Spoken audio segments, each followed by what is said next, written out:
Hello, and welcome to Family Folktales from the Nashville Public Library. I'm Susan Poulter, a librarian at the main library. Today I'll be reading the conclusion of The Story of Two Sisters Who Were Jealous of Their Younger Sister. This is the 16th and final part of our stories from the Arabian Nights Entertainments, selected and edited by Andrew Lang. As it may be imagined, Prince Perviz and his sister were all this time in the greatest anxiety, and consulted the magic knife not once, but many times a day. Hitherto the blade had remained bright and spotless, but on the fatal hour on which Prince Bahman and his horse were changed into black stones, large drops of blood appeared on the surface. "Ah, my beloved brother!" cried the princess in horror, throwing the knife from her. "I shall never see you again, and it is I who have killed you. Fool that I was to listen to the voice of that temptress, who probably was not speaking the truth. What are the talking bird and the singing tree to me, in comparison with you, passionately though I long for them?" Prince Perviz's grief at his brother's loss was not less than that of Princess Parizade, but he did not waste his time on useless lamentations. "My sister," he said, "why should you think that the old woman was deceiving you about these treasures? And what would have been her object in doing so? No, no, our brother must have met his death by some accident or want of precaution, and tomorrow I will start on the same quest." Terrified at the thought that she might lose her only remaining brother, the princess entreated him to give up his project, but he remained firm. Before setting out, however, he gave her a chaplet of 100 pearls, and said, "When I am absent, tell this over daily for me. But if you should find that the beads stick so they will not slip one after the other, you will know that my brother's fate has befallen me. Still, we must hope for better luck." Then he departed, and on the 20th day of his journey fell in with the dervish on the same spot as Prince Bahman had met him, and began to question him as to the place where the talking bird, the singing tree, and the golden water were to be found. As in the case of his brother, the dervish tried to make him give up his project, and even told him that only a few weeks since a man bearing a strong resemblance to himself had passed that way, but had never come back again. "That, holy dervish," replied Prince Perviz, "was my elder brother, who is now dead, though how he died I cannot say." "He is changed into a black stone," answered the dervish, "like all the rest who have gone on the same errand, and you will become one likewise if you are not more careful in following my directions." Then he charged the prince, as he valued his life, to take no heed of the clamor of voices that would pursue him up the mountain, and handing him a ball from the bag, which still seemed to be half full, he sent him on his way. When Prince Perviz reached the foot of the mountain, he jumped from his horse, and paused for a moment to recall the instructions the dervish had given him. Then he strode boldly on, but had scarcely gone 5 or 6 paces when he was startled by a man's voice that seemed close to his ear, exclaiming, "Stop, rash fellow, and let me punish your audacity." This outrage entirely put the dervish's advice out of the prince's head. He drew his sword and turned to avenge himself, but almost before he had realized that there was nobody there, he and his horse were 2 black stones. Not a morning had passed since Prince Perviz had ridden away without Princess Parizade telling her beads, and at night she even hung them round her neck so that if she woke, she could assure herself at once of her brother's safety. She was in the very act of moving them through her fingers at the moment that the prince fell victim to his impatience, and her heart sank when the first pearl remained fixed in its place. However, she had long made up her mind what she would do in such a case, and the following morning the princess, disguised as a man, set out for the mountain. As she had been accustomed to riding from her childhood, she managed to travel as many miles daily as her brothers had done, and it was, as before, on the 20th day that she arrived at the place where the dervish was sitting. "Good dervish," she said politely, "will you allow me to rest by you for a few moments? And perhaps you'll be so kind as to tell me if you have ever heard of a talking bird, a singing tree, and some golden water that are to be found somewhere near this?" "Madam," replied the dervish, for in spite of your manly dress your voice betrays you, "I shall be proud to serve you in any way I can.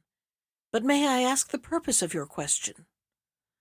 "Good dervish," answered the princess, "I have heard such glowing descriptions of these three things that I cannot rest till I possess them." "Madam," said the dervish, "they are far more beautiful than any description. But you seem ignorant of all the difficulties that stand in your way, or you would hardly have undertaken such an adventure. Give it up, I pray you, and return home, and do not ask me to help you to a cruel death." "Holy father," answered the princess, "I come from far, and I should be in despair if I turned back without having attained my object. You have spoken of difficulties. Tell me, I entreat you, what they are, so that I may know if I can overcome them, or see if they are beyond my strength." So the dervish repeated his tale, and dwelt more firmly than before on the clamor of the voices, the horrors of the black stones, which were once living men, and the difficulties of climbing the mountain, and pointed out that the chief means of success was never to look behind till you had the cage in your grasp. "As far as I can see," said the princess, "the first thing is not to mind the tumult of voices that follow you till you reach the cage, and then never to look behind. As to this, I think I have enough self-control to look straight before me. But as it is quite possible that I might be frightened by the voices, as even the boldest men have been, I will stop up my ears with cotton, so that, let them make as much noise as they like, I shall hear nothing." "Madam," cried the dervish, "out of all the number who have asked me the way to the mountain, you are the first who has ever suggested such a means of escaping the danger.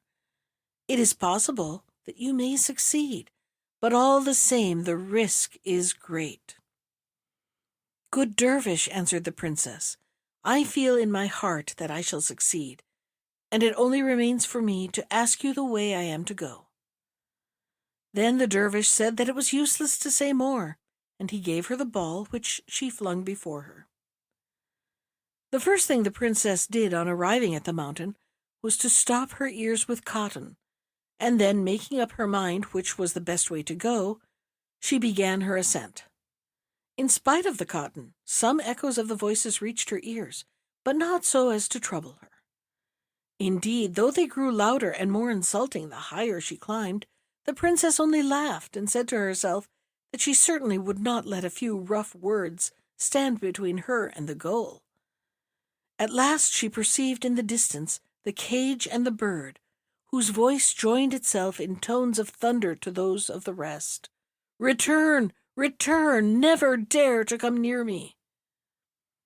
At the sight of the bird, the princess hastened her steps, and without vexing herself at the noise, which by this time had grown deafening, she walked straight up to the cage, and seizing it, she said, "Now, my bird, I have got you, and I shall take good care that you do not escape."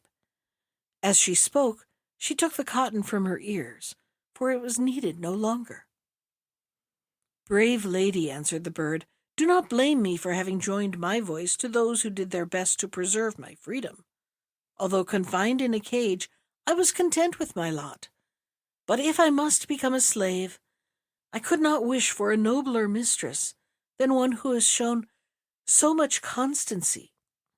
And from this moment I swear to serve you faithfully.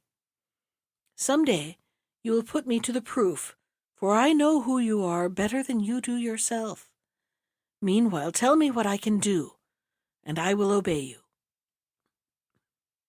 "Bird," replied the princess, who was filled with a joy that seemed strange to herself when she thought that the bird had cost her the lives of both of her brothers, "Bird, let me first thank you for your good will, and then let me ask you where the golden water is to be found." The bird described the place, which was not far distant, and the princess filled a small silver flask that she had brought with her for the purpose. She then returned to the cage and said, "Bird, there is still something else.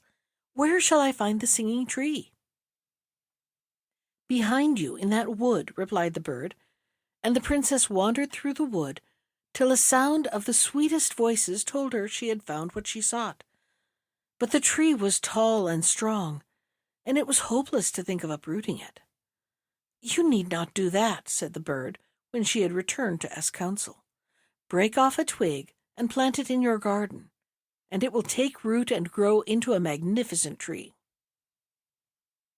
When the Princess Parizade held in her hands the 3 wonders promised her by the old woman, she said to the bird, "All that is not enough. It was owing to you that my brothers became black stones. I cannot tell them from the mass of others, but you must know, and point them out to me. I beg you, for I wish to carry them away." For some reason that the princess could not guess, these words seemed to displease the bird, and he did not answer. The princess waited a moment, and then continued in severe tones, "Have you forgotten that you yourself said that you are my slave to do my bidding, and also that your life is in my power?" "No, I have not forgotten," replied the bird, "but what you ask is very difficult. However, I will do my best. If you look around," he went on, "you will see a pitcher standing near. Take it, and as you go down the mountain, scatter a little of the water it contains over every black stone, and you will soon find your 2 brothers." Princess Parizade took the pitcher, and carrying with her besides the cage the twig and the flask, and returned down the side of the mountain. At every black stone she stopped and sprinkled it with water, and as the water touched it, the stone instantly became a man. When she suddenly saw her brothers before her, her delight was mixed with astonishment. What are you doing here?" she cried. "We've been asleep," they said. "Yes," returned the princess, "but without me your sleep would probably have lasted till the day of judgment. Have you forgotten that you came here in search of the talking bird, the singing tree, and the golden water, and the black stones that were heaped up along the road? Look round and see if there is one left. These gentlemen and yourselves and all your horses were changed into these stones, and I have delivered you by sprinkling you with the water from this pitcher. As I could not return home without you, even though I had gained the prizes on which I had set my heart, I forced the talking bird to tell me how to break the spell." On hearing these words, Prince Bahman and Prince Perviz understood all they owed their sister, and the knights who stood by declared themselves her slaves and ready to carry out her wishes. But the princess, while thanking them for their politeness, explained that she wished for no company but that of her brothers, and that the rest were free to go where they would. So saying, the princess mounted her horse, and, declining to allow even Prince Bahman to carry the cage with the talking bird, she entrusted him with the branch of the singing tree, while Prince Perviz took care of the flask containing the golden water. Then they rode away, followed by the knights and gentlemen, who begged to be permitted to escort them. It had been the intention of the party to stop and tell their adventures to the dervish, but they found to their sorrow that he was dead, whether from old age or whether from the feeling that his task was done, they never knew. As they continued their road, their numbers grew daily smaller, for the knights turned off one by one to their own homes, and only the brothers and sister finally drew up at the gate of the palace. The princess carried the cage straight into the garden, and as soon as the bird began to sing, nightingales, larks, thrushes, finches, and all sorts of other birds mingled their voices in chorus. The branch she planted in a corner near the house, and in a few days it had grown into a great tree. As for the golden water, it was poured into a great marble basin specially prepared for it, and it swelled and bubbled, and then shot up into the air in a fountain 20 feet high. The fame of these wonders soon spread abroad, and people came from far and near to see and admire. After a few days, Prince Bahman and Prince Perviz fell back into their ordinary way of life, and passed most of their time hunting. One day it happened that the Sultan of Persia was also hunting in the same direction, and not wishing to interfere with his sport, the young men, on hearing the noise of the hunt approaching, prepared to retire. But, as luck would have it, they turned into the very path down which the Sultan was coming. They threw themselves from their horses and prostrated themselves to the earth. But the Sultan was curious to see their faces, and commanded them to rise. The princes stood up respectfully, but quite at their ease, and the Sultan looked at them for a few moments without speaking. Then he asked who they were and where they lived. "Sire," replied Prince Bahman, "we are sons of your Highness's late intendant of the gardens, and we live in a house that he built a short time before his death, waiting till an occasion should offer itself to serve your Highness." "You seem fond of hunting," answered the Sultan. "Sire," replied Prince Bahman, "it is our usual exercise, and one that should be neglected by no man who expects to comply with the ancient customs of the kingdom and bear arms." The Sultan was delighted with this remark, and said at once, "In that case I shall take great pleasure in watching you. Come, choose what sort of beasts you would like to hunt." The princes jumped on their horses and followed the Sultan at a little distance. They had not gone very far before they saw a number of wild animals appear at once, and Prince Bahman started to give chase to a lion, and Prince Perviz to a bear. Both used their javelins with such skill that, directly they arrived within striking range, the lion and the bear fell, pierced through and through. Then Prince Perviz pursued a lion and Prince Bahman a bear, and in a very few minutes they too lay dead. As they were making ready for a third assault, the Sultan interfered, and sending one of his officials to summon them, he said, smiling, "If I let you go on, there will soon be no beasts left to hunt. Besides, your courage and manners have so won my heart that I will not have you expose yourselves to further danger. I am convinced that some day or other I shall find you useful as well as agreeable." He then gave them a warm invitation to stay with him altogether, but with many thanks for the honor done them, they begged to be excused and to be suffered to remain at home. The Sultan, who was not accustomed to see his offers rejected, inquired their reasons, and Prince Bahman explained that they did not wish to leave their sister, and were accustomed to do nothing without consulting all three together. "Ask her advice, then," replied the Sultan, "and tomorrow come and hunt with me and give me your answer." The two princes returned home, but their adventure made so little impression on them that they quite forgot to speak to their sister on the subject. The next morning, when they went to hunt, they met the Sultan in the same place, and he inquired what advice their sister had given. The young men looked at each other and blushed. At last Prince Bahman said, "Sire, we must throw ourselves on your Highness's mercy. Neither my brother nor myself remembered anything about it." "Then be sure you do not forget today," answered the Sultan, "and bring me back your reply tomorrow." When, however, the same thing happened a second time, they feared the Sultan might be angry with them for their carelessness. But he took it in good part, and drawing 3 little golden balls from his purse, he held them out to Prince Bahman, saying, "Put these in your bosom, and you will not forget a third time. For when you remove your girdle tonight, the noise they will make in falling will remind you of my wishes." It all happened as the Sultan had foreseen, and the two brothers appeared in their sister's apartments just as she was in the act of stepping into bed, and told their tale.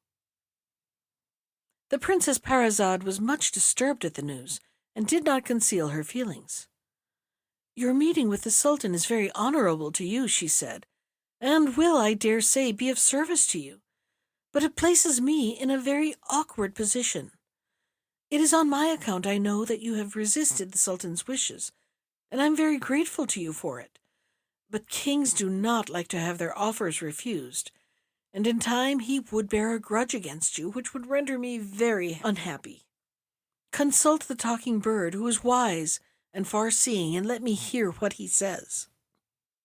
So the bird was sent for, and the case laid before him. "The princes must on no account refuse the Sultan's proposal," said he, "and they must even invite him to come and see your house." "But, bird," objected the princess, "you know how dearly we love each other. Will not all this spoil our friendship?" "Not at all," replied the bird. "It will make it closer." "Then the Sultan will have to see me," said the princess. The bird answered that it was necessary that he should see her, and everything would turn out for the best. The following morning, when the Sultan inquired if they had spoken to their sister, and what advice she had given them, Prince Bahman replied that they were ready to agree to His Highness's wishes, and that their sister had reproved them for their hesitation about the matter. The Sultan received their excuses with great kindness, and told them that he was sure they would be equally faithful to him, and kept them by his side for the rest of the day, to the vexation of the Grand Vizier and the rest of the court. When the procession entered in this order the gates of the capital, the eyes of the people who crowded the streets were fixed on the two young men, strangers to everyone. "Oh, if only the Sultan had sons that looked like that," they murmured. "They look so distinguished, and are about the same age that his sons would have been." The Sultan commanded that splendid apartments should be prepared for the two brothers, and even insisted that they should sit at table with him. During dinner he led the conversation to various scientific subjects, and also to history, of which he was especially fond. But whatever topic they might be discussing, he found that the views of the young men were always worth listening to. "If they were my own sons," he said to himself, "they could not be better educated." And aloud he complimented them on their learning and taste for knowledge. At the end of the evening the princes once more prostrated themselves before the throne and asked leave to return home. And then, encouraged by the gracious words of farewell uttered by the Sultan, Prince Bahman said, "Sire, may we dare to take the liberty of asking whether you would do us and our sister the honor of resting a few minutes at our house the first time the hunt passes that way?" "With the utmost pleasure," replied the Sultan, "and as I am all impatience to see the sister of such accomplished young men, you may expect me the day after tomorrow." The princess was of course most anxious to entertain the Sultan in a fitting way, but as she had no experience in court customs, she ran to the talking bird and begged he would advise her as to what dishes should be served. "My dear mistress," replied the bird, "your cooks are very good, and you can safely leave all to them, except that you must be careful to have a dish of cucumbers, stuffed with pearl sauce, served with the very first course." "Cucumbers stuffed with pearls!" exclaimed the princess. "Why, bird, who ever heard of such a dish? The Sultan will expect a dinner he can eat, and not one he can only admire. Besides, if I were to use all the pearls I possess, they would not be half enough." "Mistress," replied the bird, "do what I tell you, and nothing but good will come of it. And as to the pearls, if you go at dawn tomorrow, and dig at the foot of the first tree in the park on the right hand, you will find as many as you want." The princess had faith in the bird, who generally proved to be right, and taking the gardener with her early next morning, followed out his directions carefully. After digging for some time, they came upon a golden box fastened with little clasps. These were easily undone, and the box was found to be full of pearls, not very large ones, but well-shaped and of a good color. So, leaving the gardener to fill up the hole he had made under the tree, the princess took up the box and returned to the house. The two princes had seen her go out, and had wondered what could have made her rise so early. Full of curiosity, they got up and dressed, and met their sister as she was returning with the box under her arm. "What have you been doing?" they asked. "And did the gardener come to tell you he had found a treasure?" "On the contrary," replied the princess, "it is I who have found one." And opening the box, she showed her astonished brothers the pearls inside. Then, on the way back to the palace, she told them of her consultation with the bird, and the advice it had given her. All three tried to guess the meaning of the singular counsel, but they were forced at last to admit the explanation was beyond them, and they must be content blindly to obey. The first thing the princess did on entering the palace was to send for the head cook and to order the repast for the Sultan. When she had finished, she suddenly added, "Besides the dishes I have mentioned, there is one that you must prepare expressly for the Sultan, and that no one must touch but yourself. It consists of a stuffed cucumber, and the stuffing is to be made of these pearls." The head cook, who had never in all his experience heard of such a dish, stepped back in amazement. "You think I am mad," answered the princess, who perceived what was in his mind. "But I know quite well what I am doing. Go and do your best, and take the pearls with you." The next morning the princes started for the forest and were soon joined by the Sultan. The hunt began and continued until midday, when the heat became so great that they were obliged to leave off. Then, as arranged, they turned their horses' heads towards the palace, and while Prince Bahman remained by the side of the Sultan, Prince Perviz rode on to warn his sister of their approach. The moment His Highness entered the courtyard, the princess flung herself at his feet, but he bent and raised her, and gazed at her for some time, struck with her grace and beauty, and also with the indefinable air of courts that seemed to hang around this country girl. "They are all worthy one of the other," he said to himself, "and I am not surprised that they think so much of her opinions. I must know more of them." By this time the princess had recovered from the first embarrassment of meeting, and proceeded to make her speech of welcome. "This is only a simple country house, sire," she said, "suitable to people like ourselves who live a quiet life. It cannot compare with the great city mansions, much less, of course, with the smallest of the Sultan's palaces." "I cannot quite agree with you," he replied. "Even the little that I have seen I admire greatly, and I will reserve my judgment until you have shown me the whole." The princess then led the way from room to room, and the Sultan examined everything carefully. "Do you call this a simple country house?" he said at last. "Why, if every country house was like this, the towns would soon be deserted. I am no longer astonished that you do not wish to leave it. Let us go into the gardens, which I am sure are no less beautiful than the rooms." A small door opened straight into the garden, and the first object that met the Sultan's eyes was the golden water. "What lovely colored water!" he exclaimed. "Where is the spring, and how do you make the fountain rise so high? I do not believe there is anything like it in the world." He went forward to examine it, and when he had satisfied his curiosity, the princess conducted him towards the singing tree. As they drew near, the Sultan was startled by the sound of strange voices, but could see nothing. "Where have you hidden your musicians?" he asked the princess. "Are they up in the air or under the earth? Surely the owners of such charming voices ought not to conceal themselves." "Sire," answered the princess, "the voices all come from the tree which is straight in front of us, and if you will deign to advance a few steps, you will see that they become clearer."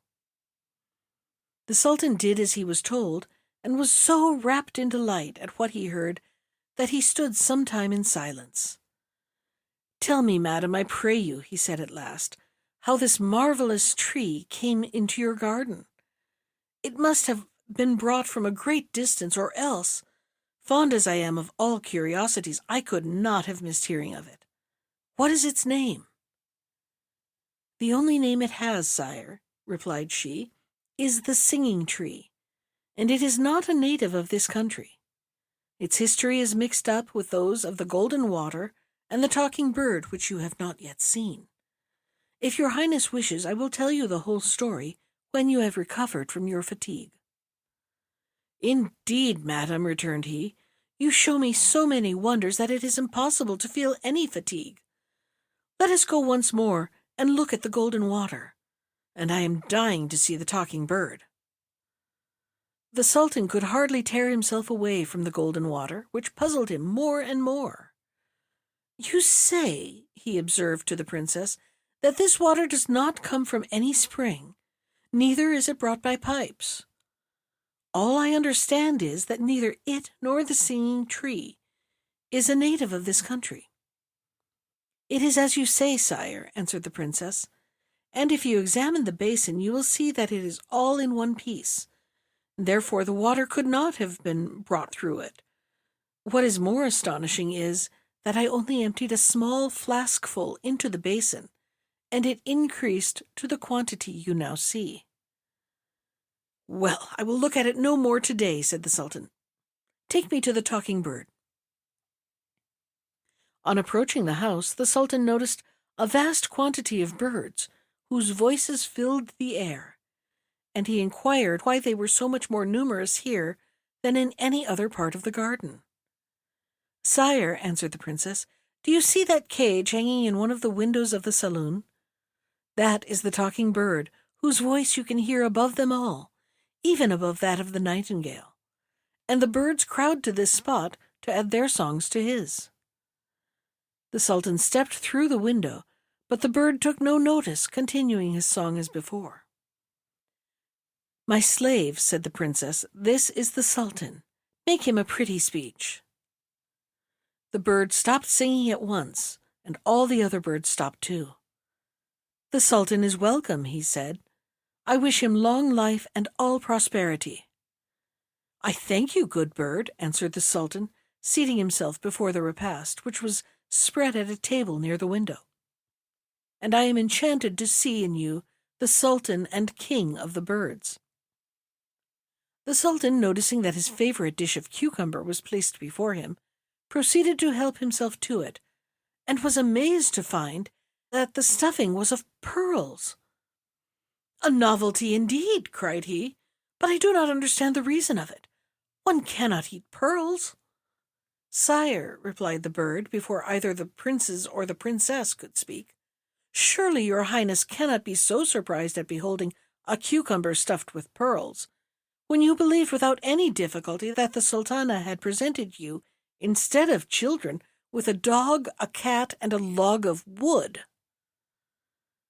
"I believed it," answered the Sultan, "because the women attending on her told me so."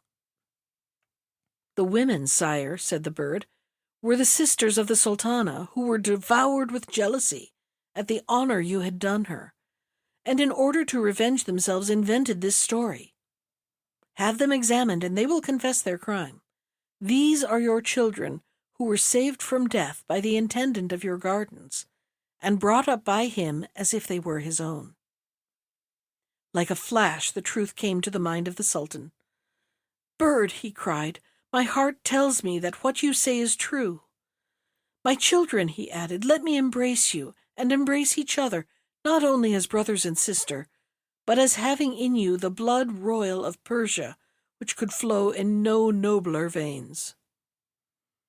When the first moments of emotion were over, the Sultan hastened to finish his repast, and then turning to his children he exclaimed, "Today you have made acquaintance with your father. Tomorrow I will bring you the sultana your mother. Be ready to receive her." The Sultan then mounted his horse and rode quickly back to the capital. Without an instant's delay he sent for the Grand Vizier and ordered him to seize and question the sultana's sisters that very day. This was done. They were confronted with each other and proved guilty, and were executed in less than an hour. But the Sultan did not wait to hear that his orders had been carried out before going on foot, followed by his whole court, to the door of the great mosque, and drawing the sultana with his own hand out of the narrow prison where she had spent so many years. "Madam," he cried, embracing her with tears in his eyes, "I have come to ask your pardon for the injustice I have done to you, and to repair it as far as I may. I have already begun by punishing the authors of this abominable crime, and I hope you will forgive me when I introduce you to our children, who are the most charming and accomplished creatures in the whole world. Come with me and take back your position and all the honor that is due you." This speech was delivered in the presence of a vast multitude of people who had gathered from all parts on the first hint of what was happening, and the news was passed from mouth to mouth in a few seconds. Early next day, the Sultan and Sultana, dressed in robes of state and followed by all the court, set out for the country house of their children. Here the Sultan presented them to the Sultana one by one, and for some time there was nothing but embraces and tears and tender words. Then they ate of the magnificent dinner which had been prepared for them, and after they were all refreshed, they went into the garden, where the Sultan pointed out to his wife the golden water and the singing tree. As to the talking bird, she had already made acquaintance with him. In the evening they rode together back to the capital, the princes on each side of their father, and the princess with her mother. Long before they reached the gates, the way was lined with people, and the air filled with shouts of welcome, with which were mingled the songs of the talking bird sitting in its cage on the lap of the princess, and of the birds who followed it. And in this manner they came back to their father's palace. That was the conclusion of The Story of Two Sisters Who Were Jealous of Their Younger Sister, from the Arabian Nights Entertainments, selected and edited by Andrew Lang. Special thanks to Ginger Sands for our theme music. You can find more of Ginger's music at iTunes or on her website at www.gingersands.com. And if you'd like to comment on today's story, send me an email. I can be reached at susan.poulter, that's Poulter, at nashville.gov.